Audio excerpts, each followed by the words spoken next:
Welcome to the MacMillan Report. I'm Marilyn Wilkes, your host, and our guest is Graeme Auld, an associate professor at Carleton University in Canada in the School of Public Policy and Administration.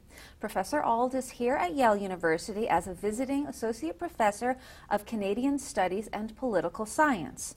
With broad interests in comparative environmental policy and global environmental governance, his research examines the emergence, evolution, and impacts of non-state and hybrid forms of global governance across economic sectors, particularly fisheries, agriculture, and forestry. He has published widely on environmental certification programs and environmental policy and governance. Today we'll talk with him about his forthcoming book, Constructing Private Governance, The Rise and Evolution of Forest, Coffee, and Fisheries Certification. Welcome, Professor Auld. Thank you very much. It's great to be here. Thank you. What led you to, well, let's start with an overview of your book. Tell us about it. Okay, so the book is a long-standing project I've had. How long-standing? The research started about 2005 when I was here at Yale doing my PhD. And the book is essentially an effort to try and understand differences in the way in which a form of private governance has evolved and developed in those three sectors, so coffee, forestry, and fisheries.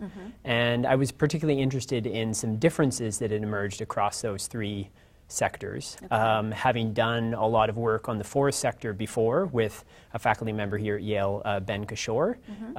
We did a bunch of research on forestry, and as we were wrapping up one big project on forestry, I got personally very interested in why it looked like the patterns of the way this particular form of governance was evolving in coffee and fisheries. So the book project is essentially an effort to try and understand what is different about these sectors, why particular patterns have emerged across them. Okay. And what led you to write the book? One reason is I just find certification quite fascinating. It's essentially what it is it's a system where non-state actors, sometimes governments are involved more in a sort of an advisory role, but these non-state actors like businesses, NGOs, other civil society actors get together, set standards. So in those standards focus on environmental and social stewardship in different sectors. And then companies can voluntarily adopt those standards, get certified against them, and then have their products carry in a label on an end product. So if this table was certified, if you bought it at Home Depot, you would see that it had a little label on it that said this came from a certified forest. So the reason that's interesting, at least the reason political scientists have thought that's really interesting, is that it seems to be doing a lot of things that we normally would think governments would do. So it's setting rules for social and environmental outcomes that are often thought of as things that governments regulate, and it's trying to manage business activities, make binding decisions that actors have to follow. So I was really interested in where this instrument came from and why it was getting traction in different sectors. And the forestry project was also interested in that, but this one took the next step to think, well, why are we seeing such different patterns when we look across industrial sectors? Okay. So in doing, so you're looking at fisheries, coffee, and forestry. How did you do the research in terms of... Yes. I mean, it seems very broad, three very different areas. It's quite different. So the book collects a lot of different types of information. The central interest was in the programs themselves, so you could think about them as sort of private bureaucracies, so equivalent to a government department that was running a government program. Are there more than one certification program per industry? So, yes. Yeah. So the big patterns that I was interested in is that in forestry, most people understand it as a two-program competition. So there's the Forest Stewardship Council, which is originally backed by NGOs and some more on the consumer end of the supply chain companies, like Home Depot or B&Q in particular was a big supporter in the UK. And then an industry-backed program that formed from landowners in Europe that weren't happy with the FSC. So it was almost like two-party competition electoral system. And in fisheries and coffee, the pattern was quite different. There were way more programs. So I think currently there might be 5 or 6 in both of those sectors. So I was really interested in why so much more fragmentation in this private regulatory field in the fisheries and coffee And sector. what did you come up with? Why is there? So the main interest the book looked at was there's a lot of work in political science that looks at how small choices in the past, what scholars call path dependencies, may leave long legacies in the way organizations or institutions form and develop. So I was interested in were some very early choices these programs made in some sectors having legacy effects on the way they evolved, and also what kind of opportunities there were for other programs to enter those sectors to compete with those initial programs. So in that respect, I looked at a couple of key variables. So one was the character of the governance process, so how open they were to actors, even like yourself. Some programs would allow almost anyone to become a member and have an influence on the decision-making processes, and others are much more closed, and they only allow very particular interests to have a role. So that was one variable that mattered. More openness, less likely that you're going to have more programs coming in. The other is the character of the standards. So the degree to which the standards are really broad or narrow affected how much competition came about, and whether they regulated all the actors in the sector or a narrower subset. So a concrete example is fair trade. For coffee? For coffee. It set up initially in the Netherlands in the late 1980s and decided to focus only on cooperatives. So it only certifies fair trade cooperatives. And that meant that a large portion of the global production of coffee that comes from plantations couldn't apply to the program. Because they're not fair trade. Yeah, so that was one of the impetuses for another program to enter the market to service the plantation coffee. Right, okay. And then the final one that I explored is the role of market demand and how market demand at that early stage created more incentives to enter or less incentives, and it internally affected the interests of actors within the programs to adapt or not to adapt. So why certify? It's a great question.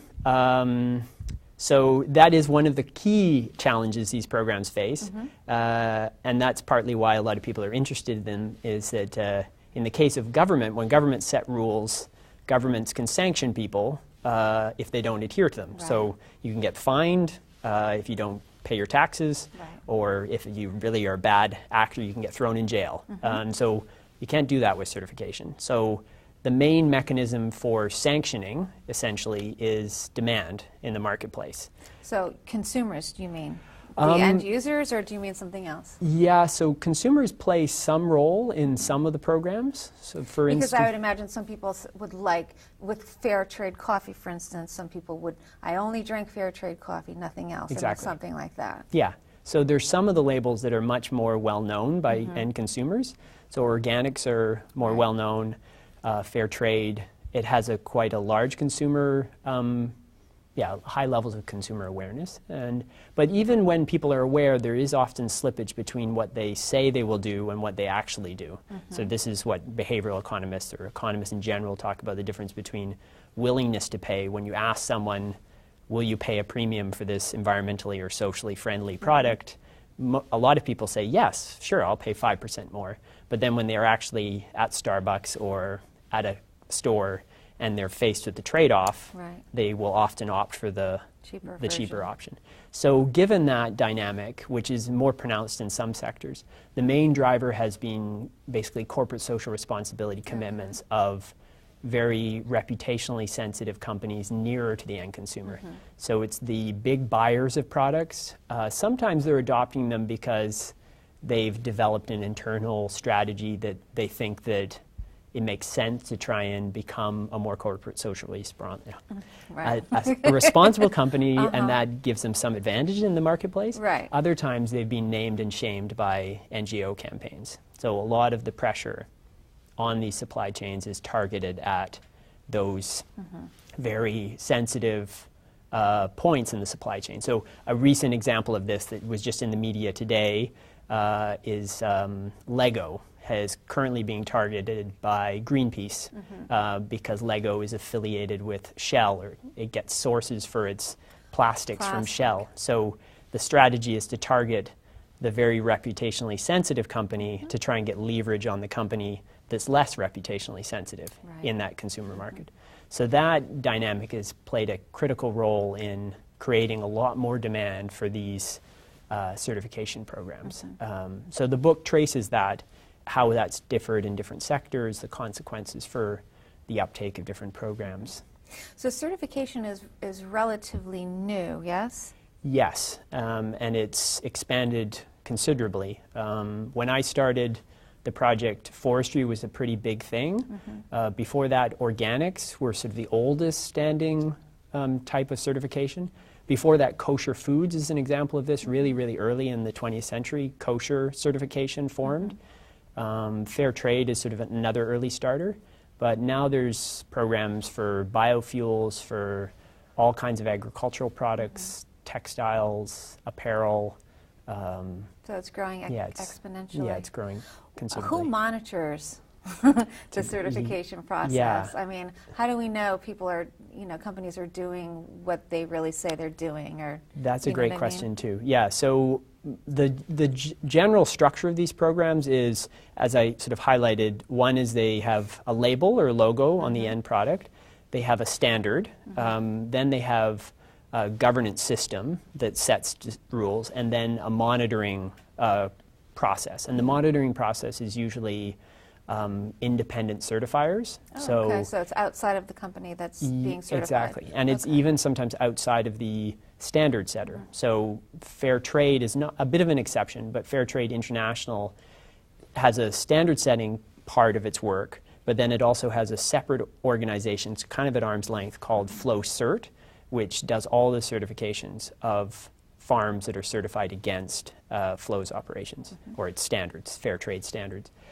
In other sectors, you see what accreditation service that sets up. So much like an accounting firm or other certification services, they're often accredited by a separate organization to verify that they have the right systems in place to capture fraud, or they have the right expertise on the teams that go out and do the monitoring. So the actual audit process itself is usually a two-part process. One is an initial audit that certifies whether the company meets the standard.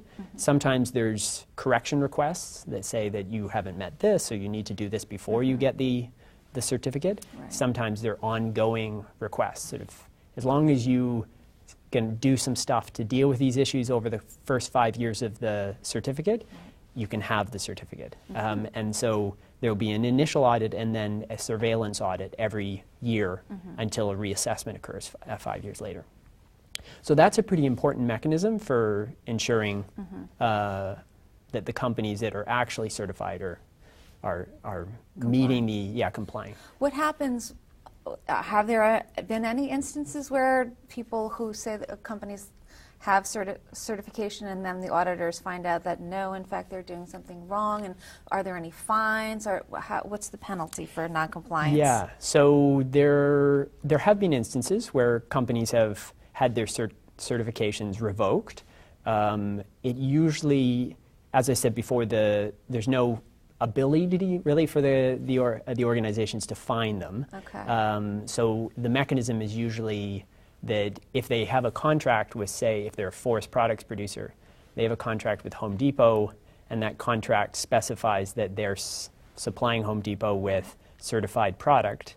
If they have their certification revoked, it might mean that they lose that contract. That deal, right. So there's kind of a monetary fine, perhaps. Yeah, exactly. Or a reputational hit, too, in that they may be promoting themselves as a responsible company to their stakeholders, and Right. Well, certification certainly seems like it is, a valid, beneficial thing to do. Are there any voices that are critical of certification? Yes, there's lots. Really? And for what reasons?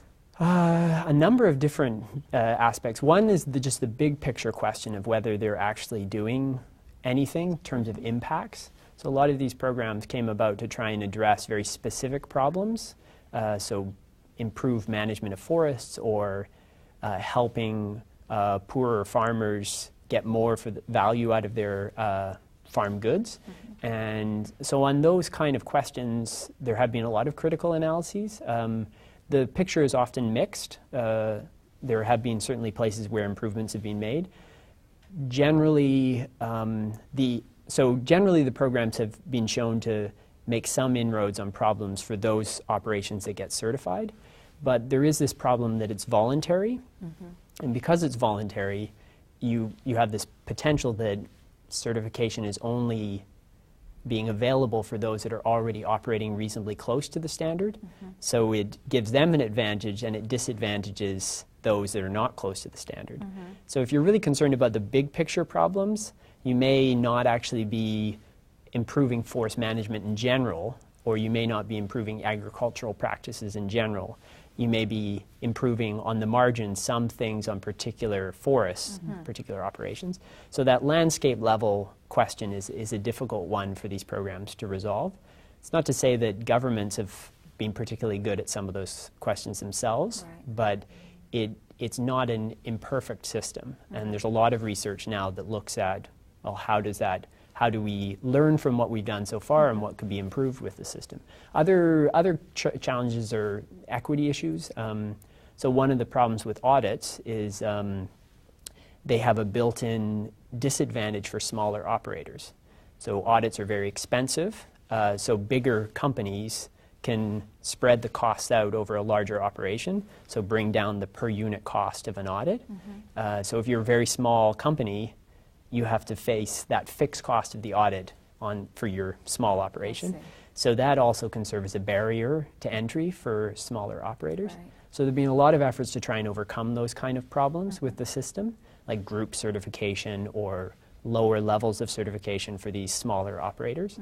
So those are really kind of here and now questions that these programs are trying to grapple with.